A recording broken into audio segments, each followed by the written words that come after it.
तुम्हाला प्रतिभाताई पाटील यांच्याविषयी काय माहिती सांगणार आहे। प्रतिभाताई पाटील ह्या भारताच्या पहिल्या महिला राष्ट्रपती होत्या। त्यांचा जन्म 19 डिसेंबर 1934 रोजी जळगाव येथे झाला। त्यांचा कार्यकाल 2007 ते 2012। राष्ट्रपती होण्यापूर्वी त्यांनी राजस्थानच्या पहिल्या महिला काम केले। राष्ट्रपती म्हणून त्यांनी 35 जणांची फाशीची शिक्षा माफ केली, जो एक विक्रम मानला जातो। त्यांनी महिला सक्षमीकरण आणि शिक्षण क्षेत्रात महत्त्वपूर्ण योगदान दिले।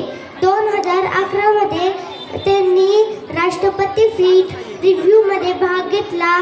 त्यांना 2019 मध्ये अवॉर्ड फॉर एक्झॅक्ट ईगल प्रदान करण्यात आला।